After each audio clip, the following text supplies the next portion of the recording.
Now we are going to start like as we did already the alkanes. Now we are going to start with an unsaturated system, that is the alkenes and alkynes. So the first of all we are taking into account the alkenes. So as the alkanes are called as paraffins, alkenes are called as olefins. Alkenes are called as olefins. That means oil forming. Paraffin means low affinity, olefin means oil forming, right, because their lower member actually form the oil products. So that is why they are called as olefins. So let us talk about the bond first. So as I told you that it belongs to an unsaturated system. So in this the carbon and carbon at least possess one double bond in a chain. So minimum one double bond is present in a carbon chain. So now if we talk about suffix, so obviously the suffix is going to be -ene. Suffix is -ene, as the alkene ends with -ene, so the suffix is going to be -ene, right. And if I talk about the general formula, it is CnH2n, that is it. Alkane was CnH2n plus 2, here we have CnH2n, that is it. Members, that means the homologous series if we talk about. So their first member is particularly not of one carbon atom, it starts with the a minimum 2 carbon atom in the chain, because the reason being we know that the carbon for this thing again, listen again, for the compound to behave as an alkene there must be a double bond, and the single carbon cannot make double bond with hydrogen as we all know. So minimum 2 carbon are required, so that is why the first member of alkene starts with minimum 2 carbon atoms, that is the eth. So the members we have of homologous series is ethene, propene, butene, pentene, hexene, heptene, octene, like that. Right. If I talk about formula, ethene is C2H4, propene is C3H6, butene is C4H8. As you can see that N means 2, 2 into N, that is 4. So again they all obey the formula CnH2n. Now if we talk about their common name, so their common name, in the common name what we do is we take word root and we add -ylene to it. We add -ylene to it. Like for ethene, I am writing here, for ethene the common name is eth and we need to add -ylene, so ethylene. Like for this propylene, for this butylene, likewise. So that means you just need to add -ylene, Y-L-E-N-E. And now, so this is what is the common name. But when we talk about IUPAC, so you know that what we need to do in order to write the IUPAC, again the same rule, prefix, word root, primary suffix, right, and in this case the primary suffix is -ene, this can be -ene, eth, but, pent, hex, anything, and these are the substituents. So let us, I want to do an example for you. Suppose it's like that, right. So when I am this thing naming according to the IUPAC, the double bond should get the lowest number. So let's make one more carbon here. So if I number from this side 1, 2, 3 and 4, so my carbon with double bond is getting 2 number. But if I number it from this side, my carbon is getting 4 number. So obviously my preference will be for the top one, this one. 1, 2, 3, 4, 5. So when I am writing the name should be, as it does not have any side chain, so that means we will be skipping the prefix. So word root will be pent, at 2 position there is -ene, so it is pent. Likewise, if there is some substituent present, so just prefix its name, as we have already done in the this thing, general principles of organic chemistry, that how to do the IUPAC. So this is what you are going to do the IUPAC for the alkenes.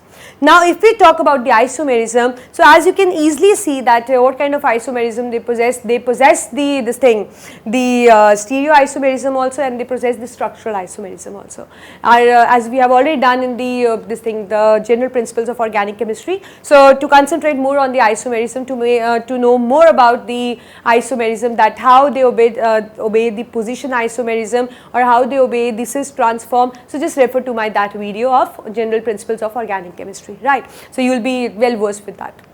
In that we have already explained the different types of isomerism and how they occur actually, or which compounds show which kind of isomerism. So this is what is a general basic introduction for the alkenes. So now we are going to start with the preparation of alkenes. So there are many methods for preparing alkenes. Out of them these 5 are the important methods which I have chosen for you, or you can say which are included in your syllabus. So what is that actually? So the first method is that the dehydration of alcohol. Dehydration of alcohol. D means removal, hydration means water from alcohol. That means we need to remove water from alcohol. So suppose let's say that I have an alcohol, let's make any alcohol, let's say it's like that. This is propanol. Let us make its complete open structure.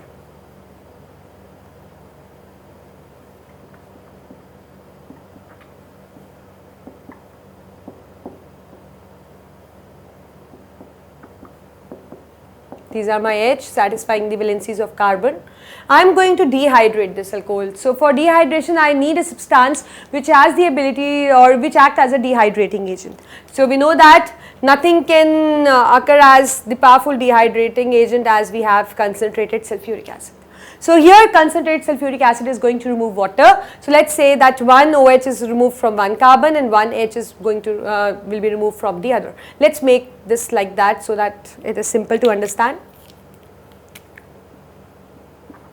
So as you know that whenever the elimination is carried out, from the alpha, beta and gamma eliminations. We have different types of elimination reaction.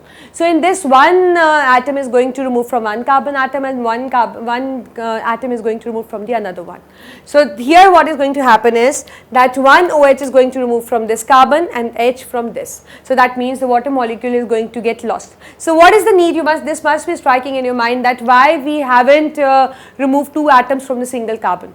The reason being because we have to put the double bond, right? So if, in order to put a double bond, so this carbon should lack in any bond and this carbon should lack in the bond. Then only they will be able to make double bond between themselves. So that is why what we have done is that it has lost H, it has lost OH. So that means we need to satisfy its valency also and its valency also. So as a result what happens?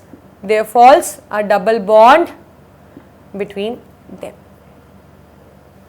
So as you can see CH3, CH3, CH, CH, double bond, again CH2, CH2. So this is what we have is ethene. So that means simply take an alcohol, add the dehydrating agent, remove OH from one carbon and remove H from the other carbon, and as a result what you will get a alkene. So this is how you are going to form as a result from dehydration of alcohol. Second is dehydrohalogenation of alkyl halide.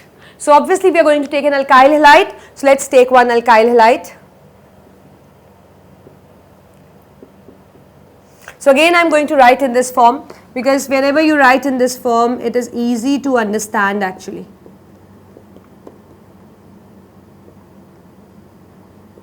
So this is my propyl halide. Any halogen, chlorine, fluorine, bromine, iodine, right. So this is what I have. So now I am going to perform dehydrohalogenation, and when I need to perform dehydrohalogenation, I need to take alcoholic KOH. So for forming dehydrohalogenation, what is required? Alcoholic KOH is required. So it is actually going to remove an halogen from one carbon atom and hydrogen from the side adjacent carbon atom. So as you can see that when the reaction occurs, this H and X actually gets removed. Hydrohalogen, and as a result to replenish, to recover their valency, they will form a double bond between them. So what we will get as a result? Obviously we will get that CH3, CH double bond, CH2. So this is our alkene. So that means when we start with propyl halide, what do we get? We get propene. So that means this is something called as dehydrohalogenation. Same thing happened here. We removed OH from one and H from here, and in this thing like this and this differ is the difference between two is that in this we removed H and OH and in this we removed H and X. That is dehydrohalogenation, it was the dehydration. And likewise you need to keep in mind that for this you use dehydrating agent and for this you used alcoholic KOH. So, but the basic concept is same because they are losing their bonds actually and we need to satisfy the valency, so we will put accordingly a double bond between those carbon atoms. And when there is a double bond between carbon chain, we know that it belongs to a member of, it is actually a member of alkene. Third is reduction of alkynes. As you all know that alkynes are those which have minimum one triple bond between them, right. So when we are carrying out reduction of alkynes, we need to have a controlled reduction.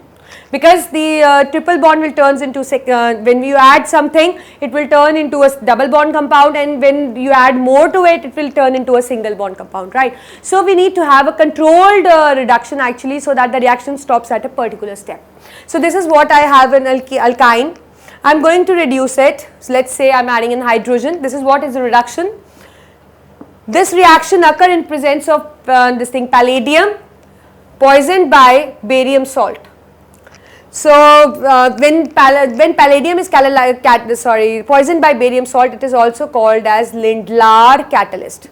It is also called as Lindlar catalyst. So again, what is going to happen? One H is going to attack this, one H is going to attack this. So what is the result you will get? This triple bond will turn into double bond. But you need to control this reaction, as I told you that this catalyst may reduce alkenes also, and they will get reduced to the alkanes. We don't want actually, we are actually in search of alkenes, we are preparing alkenes. So we need to have a controlled reduction for this, and this palladium catalyzed by barium salt is something called as Lindlar catalyst. And in absence of that, you can also, one catalyst is striking in my mind, you can also have a Birch reduction, that is sodium in liquid ammonia. When you are carrying out reaction in sodium in liquid ammonia, this reaction is called as Birch kind of reduction. Palladium with palladium poisoned by barium salt is Lindlar catalyst. Sodium in liquid ammonia is called as Birch reduction. The product is again going to be the same, that is we need to control the reaction, and after reduction the triple bond will get converted into the double bond compound. That is what we have our alkenes. Next is Kohl's electrolytic reduction. So how you are going to get the alkenes as a result of Kohl's electrolytic reduction? So obviously, as the name suggests, we need to carry out the electrolysis. So what we did here,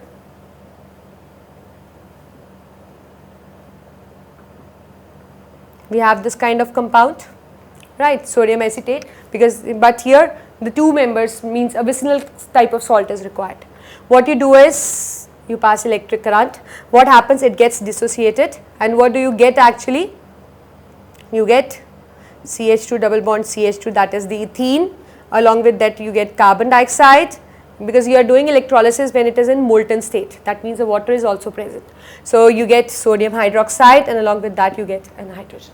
So that means when you are reacting it with this type of molecule, you are doing an electrolysis and it is occurring in a molten or aqueous state. So this is going to get reduced into not reduced won't be the correct word. It is going to form an alkene, respective alkene, and along with that we are going to get carbon dioxide molecule, we are going to get NaOH, and along with that we will get H2. So this is what is the Kohl's electrolytic reaction for forming a alkene. Last is cracking. As I told you when we were discussing alkene also, that when you take a bigger alkane, let us take a bigger alkane, let us say it is propane, and you are going to heat it at high temperature, it is going to break, giving a mixture of alkane and alkene. So what do you get as a result? We get alkane and we also get alkene. So this can be a method to prepare the alkene actually. One more method I missed in summing up. Let's do that. From dihalogen derivative. From dihalogen derivative. What is that dihalogen derivative? Suppose you have alkane, but you have two halogens. That means in this case, in this dehydrohalogenation of alkyl halide, you had X on one and H on one. But in this case, what do you have? You have two halogens attached to an adjacent adjacent carbons. So you are going to react it with zinc dust. So what is going to happen when you are going to react with zinc dust? So obviously this is going to react with that, and as a result we will get alkene, and along with that we will get ZnBr2. So this is what is alkene. So I think it's clear that basically what actually the alkenes are, why they are called as olefins, why they are named as ylene, and how to write an IUPAC, what type of isomerism they show, and how we can actually prepare them. So you need to remember that we can prepare by removing water from alcohol, we can prepare by removing hydrogen and halogen from alkyl halide in presence of alcoholic KOH. You need to remember that also. Third, by reduction alkynes, but the reduction should be controlled, because we need to stop the reduction at the alkene level. Next, Kohl's electrolytic reaction. In this, the difference is that you need to take this type of compound, minimum 2 carbon compound. Cracking of alkane, in this what you need to remember is that you need to take a bigger alkane, and after that you will get a mixture of alkane and alkene. So depending upon the boiling points and many more tests, you can actually separate it. Dihalogen derivative, you can take as much long as chain, means the chain may be so much, the chain can be, means there is no limit to the carbon atom in a chain. The condition is that to the adjacent carbon there must be a halogen, and you are going to react it with zinc dust, and they both will remove the halogens, and to satisfy their valency we will put a double bond. And we know that whenever the carbon chain possess minimum one double bond or more than one double bond, it is it no longer remains an alkane or any other thing, it becomes an alkene. That is the